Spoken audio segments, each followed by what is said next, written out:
नमस्कार. क्रीडांगणच्या आजच्या भागामध्ये तुमच्या सर्वांचं सहर्ष स्वागत. आज आपण आहोत ते वांद्रे येथील MIG क्रिकेट क्लब येथे. निमित्त आहे ते एका अप्रतिम अशा स्पर्धेचं. हे आहे दुसरं वर्ष ते महाराष्ट्र राज्य मानांकन कॅरम स्पर्धेचं. स्पर्धा दुसऱ्यांदा आयोजित केलेली आहे आणि ह्या स्पर्धेला मान्यता लाभलेली आहे ती महाराष्ट्र कॅरम असोसिएशन आणि मुंबई उपनगर जिल्हा कॅरम संघटना या संस्थांची. कॅरम म्हटलं की आपल्याला असं वाटतं की एक आवड म्हणून खेळतो आपण असा खेळ, हौस म्हणून खेळतो असा खेळ. ते तर आपण करतोच, पण एक जाणून घ्यायला पाहिजे की कॅरमसुद्धा एक व्यावसायिक खेळ आहे आणि म्हणूनच इतका उदंड प्रतिसाद ह्या स्पर्धेला मिळालेला आहे. ही स्पर्धा ज्यांच्या मान्यतेने आयोजित करण्यात आलेली आहे असे महाराष्ट्र कॅरम असोसिएशनचे सचिव आपल्याबरोबर आहेत. आज कॅरम म्हटलं की त्यांचं नाव अगदी सहज पद्धतीने येतं, कारण ते खऱ्या अर्थाने कॅरममधले एक दिग्गज आहेत. शिवछत्रपती क्रीडा पुरस्कार विजेते देखील आहेत. आपण एक संवाद साधूया ते महाराष्ट्र कॅरम असोसिएशनचे सचिव अरुण केदार यांच्याबरोबर. अरुण सर नमस्कार. आणि कॅरम म्हटलं की अरुण केदार हे नाव पहिले येतं. ह्या स्पर्धेविषयी आम्हाला थोडी माहिती द्याल की कसा प्रतिसाद कॅरमच्या ह्या ॲथलीट्स ह्या स्पोर्ट्स पर्सन्सकडनं मिळालेला आहे? MIG क्रिकेट क्लबच्या वतीने ही दुसरी राज्य मानांकन स्पर्धा या ठिकाणी होती आहे. या स्पर्धेमध्ये पुरुष आणि महिला गटांमध्ये जवळपास 280 खेळाडू सहभागी झालेले आहेत. जवळपास 10 जिल्ह्यातनं खेळाडू या स्पर्धेमध्ये खेळण्यासाठी आलेले आहेत आणि अतिशय चांगला प्रतिसाद आहे. या स्पर्धेमध्ये मोहम्मद गुफरान आणि काजल कुमारी हे दोनही मुंबईचे खेळाडू आहेत. इंडियन ऑइलमध्ये ते नोकरी करतात. त्यांना या स्पर्धेमध्ये पहिलं मानांकन दिलेलं आहे. त्याच्या व्यतिरिक्त विश्वविजेता योगेश परदेशी, प्रशांत मोरे आणि संदीप दिवे हे तीनही खेळाडू या स्पर्धेमध्ये खेळत आहेत. ही या स्पर्धेची मोठी जमेची बाजू आहे असं मला वाटतं. त्या व्यतिरिक्त अनेक आंतरराष्ट्रीय खेळाडू आणि छत्रपती पुरस्कार विजेते या स्पर्धेमध्ये खेळत आहेत. ही दुसरी स्पर्धा आहे. याच्यापूर्वी MIG क्रिकेट क्लबने 1995 साली याच ठिकाणी राज्य मानांकन कॅरम स्पर्धा घेतली होती आणि त्याच्यानंतर अशा प्रदीर्घ अशा कालावधीनंतर या ठिकाणी ही स्पर्धा संपन्न होते आहे. आणि ती स्पर्धा मला प्रामुख्याने आठवते, कारण त्या म्हणजे ती स्पर्धा तर मी जिंकलो होतोच, परंतु त्या स्पर्धेमध्ये एक इतिहास घडला होता. कारण त्या स्पर्धेमध्ये एका मॅचमध्ये 4 व्हाईट स्लॅम म्हणजे 4 ब्रेक टू फिनिश, जसं आपण क्रिकेटमध्ये सेंचुरी म्हणतो तसं कॅरममध्ये पण सेंचुरी म्हणतो, व्हाईट स्लॅम म्हणतो आणि ब्रेक टू फिनिश म्हणतो.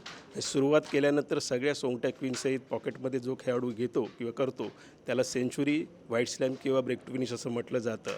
आणि एकाच मॅचमध्ये या स्पर्धेमध्ये मला आठवतं की 8 नंबर बोर्ड आता इथे जिथे लागला आहे तिथे माझी मॅच चालू होती आणि 4 व्हाईट स्लॅम त्या स्पर्धेमध्ये झाले होते आणि त्यापैकी 3 हे सलग व्हाईट स्लॅम झाले होते. त्याच्यामुळे अतिशय फ्लॅशबॅकमध्ये गेल्यासारखं वाटतं आणि ही स्पर्धा त्यावेळेला खेळलो होतो आणि आता या ठिकाणी एक महाराष्ट्र कॅरम असोसिएशनचा मानद सचिव म्हणून मी आयोजित करतो आहे.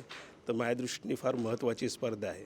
सर, आत्ता तुम्ही त्या जुन्या आठवणींना एक उजाळा दिलात आणि सांगितलं की 1995मध्ये तुम्ही खेळला होता, जेव्हा MIG क्रिकेट क्लबनी ती स्पर्धा प्रथमच आयोजित केली होती. आज आपण 2023मध्ये आहोत. 1995 ते 2023 कसं कॅरम बदललं आहे, किती व्यावसायिक झालं आहे, काय टेक्निक्स बदलल्या आहेत, ह्याबद्दल आम्हाला थोडं सांगा. जमीन आसमानाचा फरक झालेला आहे. मुळात म्हणजे 1995 साली ज्यावेळेला कॅरम आम्ही खेळत होतो त्यावेळेला कॅरमकडे बघण्याचा दृष्टिकोन संपूर्णच समाजाचा एक असा वेगळा दृष्टिकोन होता की केवळ ह्या ठिकाणी विरंगुळा म्हणून खेळाडू खेळतात किंवा जी मुलं कॅरम खेळायला जातील किंवा जी लोकं कॅरम खेळतात त्यांना काही कामधंदे नाही आहेत आणि ते वाममार्गाला जातील अशा प्रकारचं एक चित्र त्यावेळेला होतं. परंतु सुदैवाने मला सांगावंसारखं वाटतं की 2001 नंतर किंवा विशेष करून 2006च्या नंतर ज्यावेळेला संघटनेमध्ये खेळाडूच्या नंतर आम्हाला काम करण्याची संधी मिळाली त्यावेळेला ज्या गोष्टी आम्हाला अपेक्षित होत्या, ज्या गोष्टी आम्हाला अभिप्रेत होत्या त्या सगळ्या गोष्टी आम्ही कॅरम खेळासाठी आणण्याचा प्रयत्न केला आणि त्याच्यानंतर आता जे स्वरूप बघतोय आपण आज मला अतिशय आनंद वाटतो की गेले 2 विश्वविजेते महाराष्ट्रातले आणि मुंबईचे आहेत आणि ह्याचं श्रेय महाराष्ट्र कॅरम असोसिएशनला आहे. आज फार मोठ्या प्रमाणामध्ये महाराष्ट्राच्या वेगवेगळ्या जिल्ह्यांमध्ये कॅरमच्या स्पर्धा होतात, रोख पारितोषिकांच्या स्पर्धा होतात, जवळपास 1,00,000 सव्वा लाखाची बक्षिसं प्रत्येक स्पर्धेमध्ये असतात आणि विशेष म्हणजे आपण हा खेळ शेवटच्या माणसापर्यंत पोहोचवण्यासाठी यशस्वी ठरलो आहे. कारण महाराष्ट्र कॅरम असोसिएशनने 2015ला महाराष्ट्र कॅरम असोसिएशनचं यूट्यूब चॅनल सुरू केला. जवळपास 2.25 लाख सबस्क्रायबर या चॅनलचे आहेत. त्यामुळे संपूर्ण जगापर्यंत कॅरम हा खेळ म्हणून पोचवण्यामध्ये आम्ही यशस्वी ठरलो आहोत. त्याच्या व्यतिरिक्त महाराष्ट्र कॅरम असोसिएशनची वेबसाईट आहे, महाराष्ट्र कॅरम असोसिएशन इंस्टाग्रामवरती आहे. वेगवेगळ्या माध्यमांमधून आम्ही लोकांपर्यंत एक सकारात्मक कॅरम असा पोचवतो आहे. मला वाटते ही फार मोठी गोष्ट आहे महाराष्ट्र कॅरम असोसिएशनसाठी. आणि त्याच्यापेक्षाही पुढे जाऊन जर सांगायचं झालं तर गेल्या 8 वर्षामध्ये 7 मोठ्या स्पर्धा आम्ही महाराष्ट्रामध्ये केल्या. त्याच्यामध्ये 6 राष्ट्रीय स्पर्धा, त्यातही आम्ही 3 सलग राष्ट्रीय स्पर्धा महाराष्ट्रामध्ये वेगवेगळ्या जिल्ह्यामध्ये, म्हणजे सिंधुदुर्ग असेल, जळगाव असेल किंवा मुंबईसारख्या जिल्ह्यामध्ये आम्ही राष्ट्रीय स्पर्धा सिनियर गटाच्या केल्या. आणि त्याच्या व्यतिरिक्त 2019 साली आम्ही आंतरराष्ट्रीय स्पर्धा पुण्यामध्ये केली. त्यामुळे त्याचा फार मोठ्या प्रमाणामध्ये खेळाडूंना फायदा होते. कारण ज्यावेळेला आपण महाराष्ट्रामध्ये अशी राष्ट्रीय स्पर्धा आयोजित करतो त्यावेळेला महाराष्ट्रातल्या अतिरिक्त प्रत्येक गटामध्ये 8 खेळाडूंना खेळण्याची संधी मिळते. त्यामुळे मला वाटतं की आज कॅरमकडे एक सकारात्मक दृष्टीने बघायला काहीच हरकत नाही आणि प्रोफेशन म्हणून कॅरमकडे वळायला काही हरकत नाही. तर किती छान आपल्याला सांगितलं ते महाराष्ट्र कॅरम असोसिएशनचे जे सचिव आहेत अरुण केदार यांनी. ते स्वतः एक चॅम्पियन आहेत आणि ते सांगतायत की दिवस बदलले आहेत. आधी असं वाटायचं कॅरम खेळतायत म्हणजे काही काम नाही म्हणून कॅरम खेळतायत, पण आज कॅरमच्या मार्गाने तुम्हाला चांगलं काम मिळू शकतं आणि एक प्रोफेशनल कॅरमचे खेळाडू तुम्ही होऊ शकता. हाच संदेश आपल्याला दिला आहे तो अरुण केदार यांनी.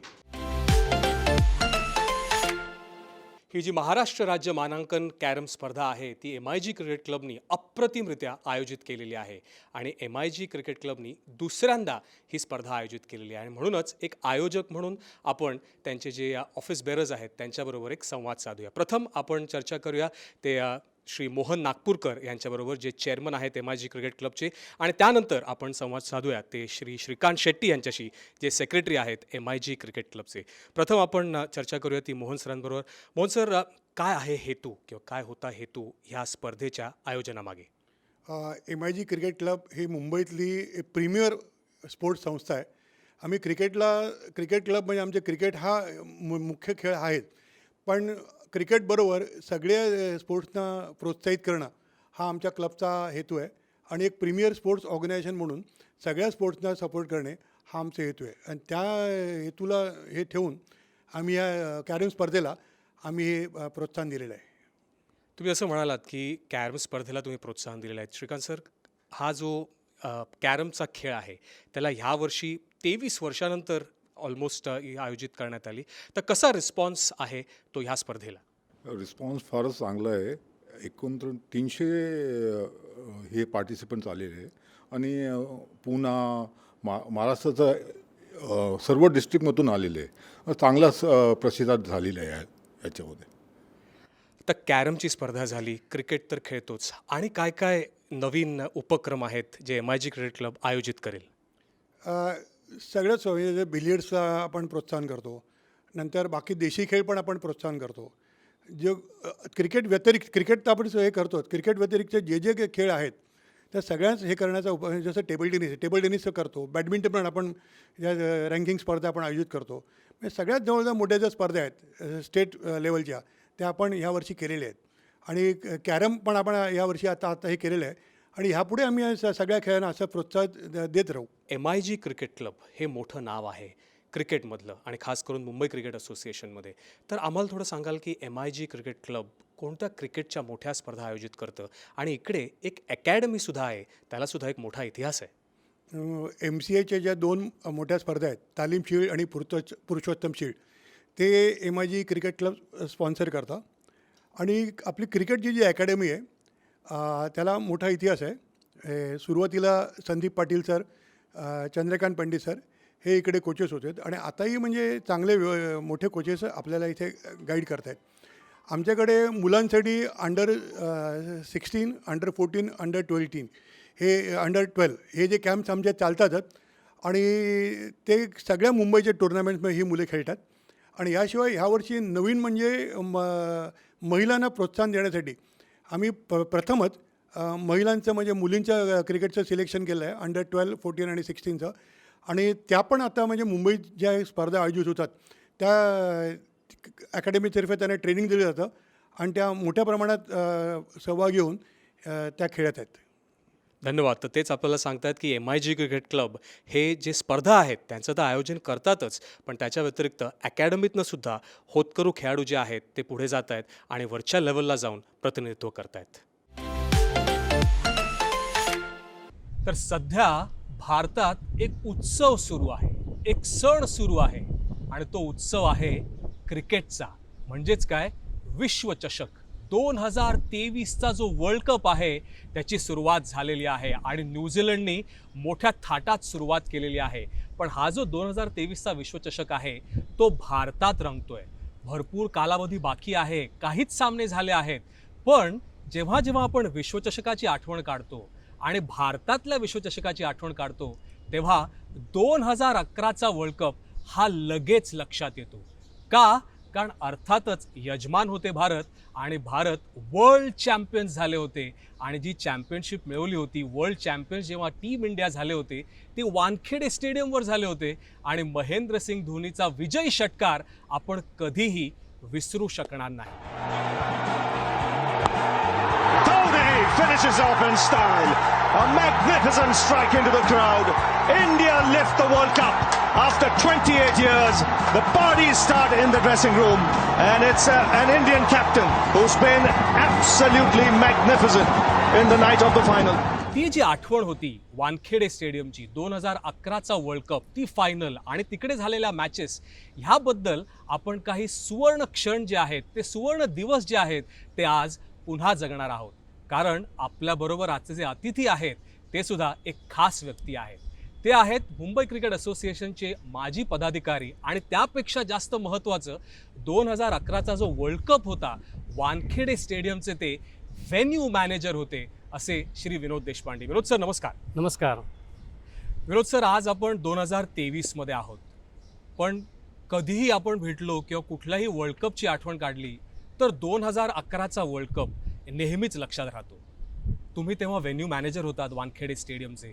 आपण चर्चा तर करूया, त्या आठवणींना उजाळा तर देऊयाच, पण एक व्हेन्यू मॅनेजर म्हणून काय असते तुमची भूमिका आणि कोणकोणत्या जबाबदाऱ्या तुमच्यावर असतात एक व्हेन्यू मॅनेजर म्हणून? व्हेन्यू मॅनेजर म्हणून बऱ्याचशा जबाबदाऱ्या असतात. संपूर्ण टीम जी venue media manager, logistic manager, security manager, cricket operation manager आणि ग्राउंड इन्चार्ज, या 5 मेजर कमिटीज या व्हेन्यू मॅनेजरच्या अंडर येतात. आणि या 5 कमिटीजबरोबर काम करताना खूप वेगवेगळे अनुभव आले आणि नवीन खूप शिकायला मिळालं. आपण पहिलं घेऊया ग्राउंड कमिटी. ग्राउंड कमिटी आपले क्युरेटर होते लेट श्री सुधीर नाईक. सर्वांनाच माहिती आहे, फार उत्कृष्ट क्युरेटर होते ते भारताचे क्युरेटर पण होते आणि मुंबई क्रिकेट असोसिएशन वानखेडेचे पण ते क्युरेटर होते. आणि त्यांच्यावर एक ICCचे अँडी ॲटकिन्सन म्हणून, जे वर्ल्ड कपचे ICCचे consultant cum curator for all the matches होते. अँडी ॲटकिन्सनच्या गायडन्सखाली आपलं विकेट प्रिपरेशन वगैरे होत होतं. अँडी ॲटकिन्सन, सुधीर नाईक आणि व्हेन्यू मॅनेजर असं एक कॉम्बिनेशन होतं की अँडी ॲटकिन्सन जे इन्स्ट्रक्शन देणार ते ग्राउंड्समन पाळणार, त्याप्रमाणे ग्राउंड बनवणार.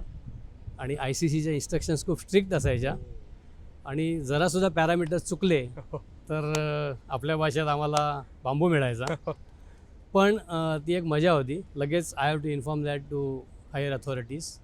आणि सुधीर नाईक असल्यामुळे आम्हाला ते काम खूप सोपं गेलं.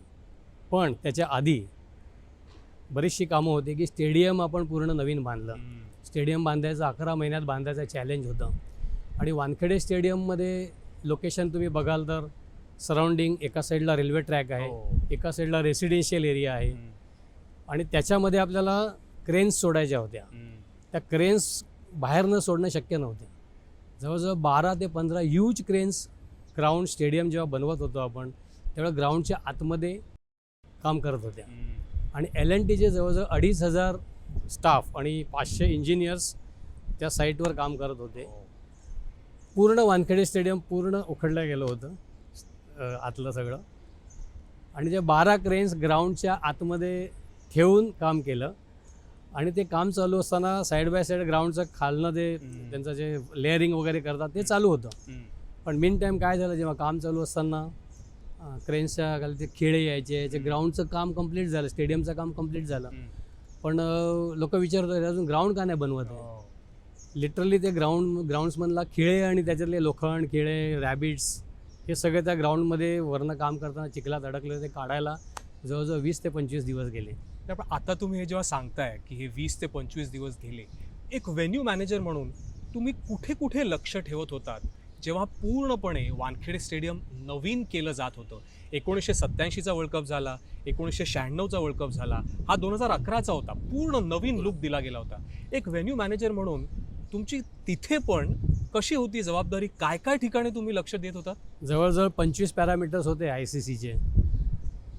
व्हेन्यू ऑपरेशन सेंटरपासून match referee room, dressing room, तर त्याच्यासाठी सगळे डेझिग्नेट केले होते आपण. एक क्रिकेट मॅनेजर ऑपरेशन केला होता, तो सगळं क्रिकेटिंग ॲस्पेक्ट्स बघायचा की ड्रेसिंग रूम प्रॉपर आहे की नाही, क्रिकेटिंग इक्विपमेंट्स प्रॉपर आहेत की नाही. आता ग्राउंड्समनकडे एक जबाबदारी होती, पण तरी त्याच्यावर जे ग्राउंड कव्हर करायचं एरिया होता, असं होतं की पूर्ण ग्राउंड आपल्याला कव्हर करता आलं पाहिजे, की जर पाऊस आला तर पूर्ण ग्राउंड कव्हर करता आलं पाहिजे. आणि त्या ग्राउंड कव्हरिंगला पण पॅरामीटर्स होत्या. बरोबर. आणि या सगळ्या गोष्टी ग्राउंड्सच्या अंडर आल्या. त्याच्यानंतर मीडिया ऑपरेशन होतं. मीडिया ऑपरेशनला पण असंच, मीडिया ऑपरेशनला ICCचे किंवा ऑल ओव्हर वर्ल्डचे बरेचसे पत्रकारांनी अप्लाय केला होता. साधारणपणे 700 ॲप्लिकेशन्स होते ऑल ओव्हर वर्ल्ड. आणि काही लोक असे होते की त्यांनी कधी कव्हर पण केलं नव्हतं, पण काही खूप सिनियर्स होते आणि त्याच्यातले आम्हाला शॉर्टलिस्ट करून 225 करायचे होते. पण शेवटी अशी परिस्थिती आली की 270 एलिजिबल होते. मग आम्ही 270 लोकांना ॲकोमोडेट केले, ॲडिशनल 60 खुर्च्या लावल्या आणि ते काम 270 लोकांचा मीडिया बॉक्स होता. आणि मला वाटत नाही की अजूनपर्यंत मी त्याच्यानंतर 270चा मीडिया बॉक्स फुल झालेला कधी बघितला आहे. That was a cream of world cup, जे मीडिया बॉक्स जे होतं ते. आणि खाली इवन फोटोग्राफर्स पण आपण नेहमी 60-70 लोकांना देतो, पण त्यावेळी 110 फोटोग्राफर्सना आपण ॲकोमोडेट करू शकलो होतो आणि ते फार चांगल्या रीतीने त्यांनी ॲडजस्ट केलं. खरंच तुम्ही जे आता चेहऱ्यावर तुमच्या हास्य आहे, आज जेव्हा तुम्ही 2011, आज आपण 2023मध्ये आहोत, 2011च्या आठवणी तुमच्या चेहऱ्यावर दिसत आहेत. आज जेव्हा तुम्ही पाहता त्या 2011च्या वर्ल्ड कपकडे, हे तुम्ही जे आकडे सांगितलेत जर्नलिस्टचे, त्याचबरोबर फोटोग्राफर्सचे, आज जेव्हा तुम्ही 2011मध्ये जाता, अशा आमच्याबरोबर एक 2-3 आठवणी शेअर करा विनोद सर, ज्या अविस्मरणीय आहेत तुमच्यासाठी एक व्हेन्यू मॅनेजर म्हणून, ज्या तुम्ही कधीही विसरू शकत नाही. म्हणजे धोनीचा षटकार, मग त्या मॅचमध्ये जी बॅटिंग आपली झाली, बॉलिंग झाली, ते तर आम्ही सगळ्यांनी पाहिलं आहे. पण एक व्हेन्यू मॅनेजर म्हणून आतल्या काही गोष्टी, अशी काही अविस्मरणीय आठवण किंवा आठवणी आहेत ना. फायनलला जेव्हा शेवटचा तास होता आणि मॅच अशी होती की आता एक जर आपली विकेट गेली तर मॅच फसणार होती. आणि त्याचवेळी काहीतरी ड्रेसिंग रूममध्ये काहीतरी एक प्रॉब्लेम आला होता, काहीतरी कोणाला काहीतरी रिक्वायरमेंट होती. आणि ॲज अ व्हेन्यू मॅनेजर मला प्लेयर्स अँड मॅच ऑफिशियलचं कार्ड होतं की सर्टन एरियाजमध्ये एंट्री होती, बाकी अशी कोणाला एंट्री मिळायची नाही. तर काय प्रॉब्लेम झाला ते बघायला मला जायला लागलं. आपले 2 ड्रेसिंग रूम आहेत, इंडिया आणि अवे ड्रेसिंग रूम. त्या ड्रेसिंग रूमच्या मध्ये एक लॉबी आहे. तिकडे मी गेलो आणि विचारलं की काय प्रॉब्लेम आहे. आणि जस्ट ड्रेसिंग रूममध्ये डोकावलं की काय तो प्रॉब्लेम बघायला सॉल्व करायला गेलो होतो. ड्रेसिंग रूममधला सीन असा होता की सगळे प्लेयर्स जे आतमध्ये बसलेले होते, प्लेयर्स, सपोर्ट स्टाफ, इवन आमचे 2 माळी, मला वाटतं बारक्या पण होता, बारक्या म्हणून माळी आहे तो पण, ते सगळे स्टॅच्यू पोझिशनला उभे होते. म्हणजे एखादा माणूस असा उभा असेल तर त्यांनी मॅच संपेपर्यंत असाच उभा राहायचा. अशा सगळे पोझिशन्स होते. मला वाटतं ती झहीर खानची पोझिशन होती, ती शेवटपर्यंत त्यांनी चेंज केली नव्हती.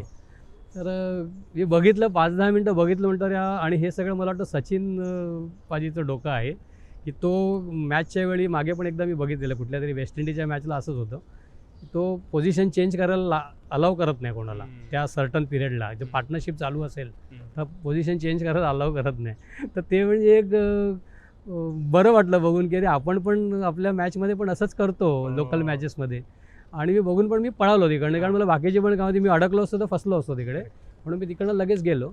आणि ज्यावेळी धोनीने ती 6 मारली त्यावेळेचा सीन असा होता की right from our president professor शेट्टींचं मी नाव घेईन की प्रोफेसर शेट्टी आणि आमचे MCAचे CS नाईक जे CEO आहेत, त्या दोघांनी जे आम्हाला त्या पर्टिक्युलरली सपोर्ट केला की जे फ्री हँड दिला, पर्टिक्युलर प्रोफेसर शेट्टी आणि शरद पवार साहेबांनी जो फ्री हँड दिला, की असं होतं की आम्ही असं वाटतच नव्हतं की आम्ही कुठल्या चीफ मिनिस्टर किंवा मिनिस्टरच्या अंडर किंवा कुठल्या वर्ल्ड कपच्या डायरेक्टरच्या अंडर काम करतो आहे किंवा एखाद्या CEO च्या अंडर काम, सगळे एकत्र काम करतो आहे. लिटरली मॅच संपल्यावर जो 6 मारल्यानंतर आम्ही सगळे एकत्र धावलो खाली.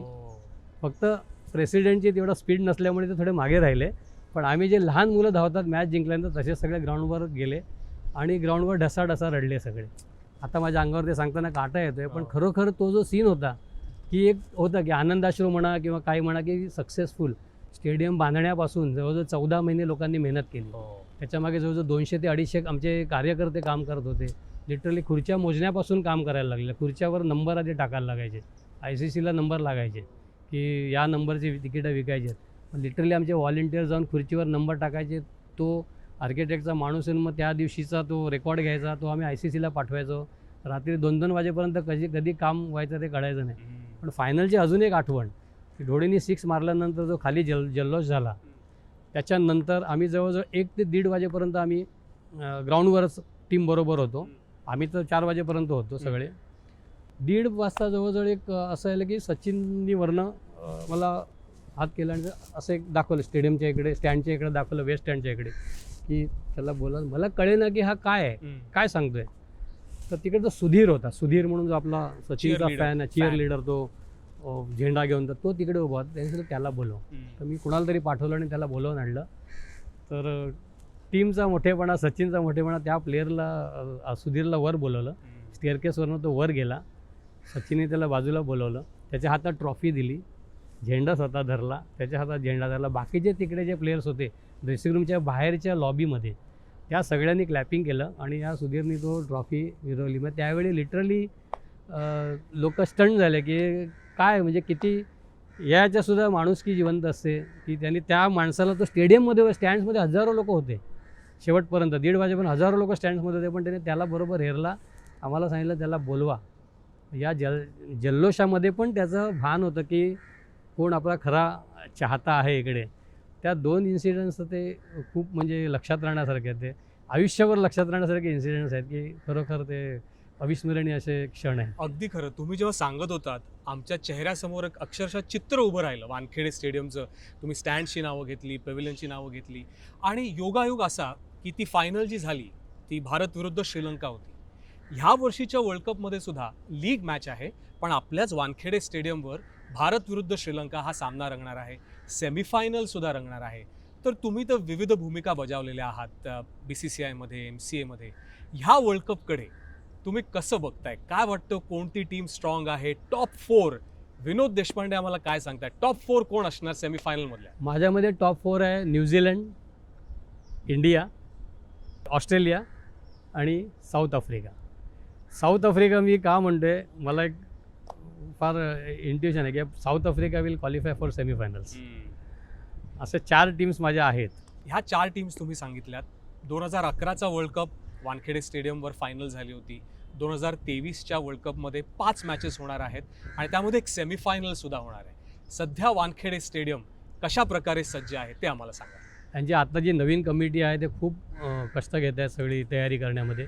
अगदी जोरदार तयारी चालू आहे. तुम्हाला आता असं कळलं की आत्ताच आमच्या प्रेसिडेंटनी आणि धोनीनी जिकडे 6 मारला तिकडे एक सेपरेट स्टँड केलेला आहे आणि आता हॉस्पिटॅलिटी बॉक्सचे पण तिकीट्स वगैरे सगळे चांगला त्यांना डिमांड आहे.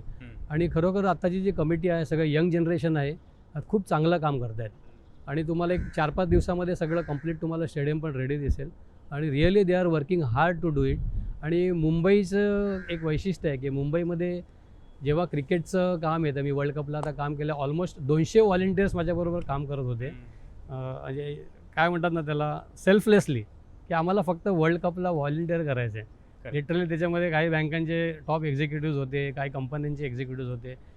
जे सुरुवातीच्या काळात जो आम्ही स्ट्रगल केला की स्टेडियम बनवताना मी आता सांगितलं खुर्च्या मोजणं किंवा लिटरली छोटी छोटी कामं एवढी होती की या 150-200 लोकांच्याशिवाय आम्ही ती कामं करू शकलो नसतो.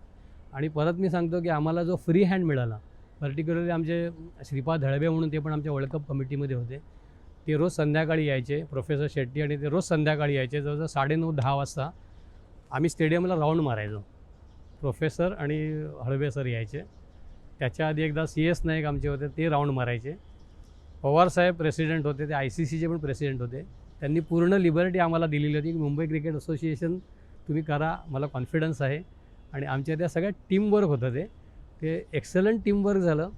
आणि काय चुका होत्या त्या आमच्या पदरात पाडल्या, पण ओव्हरऑल जिंकल्यामुळे त्या सगळ्या चुका मागे गेल्या. पण ओव्हरऑल सक्सेसफुल होतं. आणि असंच मी आशा करतो की यावर्षी पण 2011ला जो वानखेडे स्टेडियममध्ये माहोल होता तसाच फायनलला अहमदाबादमध्ये माहोल असावा. आणि अजून एक विश करतो की सेमीफायनल टचवूड इंडियाची सेमीफायनल मुंबईला यावी आणि परत ती ग्लोरी आम्हाला बघायला मिळाली. खूप खूप धन्यवाद विनोद सर, तुम्ही या इतक्या सुंदर पद्धतीने त्या 2011च्या विश्वचषकाच्या ज्या आठवणी होत्या त्या आमच्याबरोबर शेअर केल्यात. तर बघा, 2011चा वर्ल्ड कप भारत यजमान होते. 2023मध्ये देखील भारत होस्ट्स आहेत, यजमान आहेत. अशीच आपण अपेक्षा करूया की इतिहासाची पुनरावृत्ती ह्या वर्षी देखील होईल, ती 2023च्या विश्वचषकामध्ये.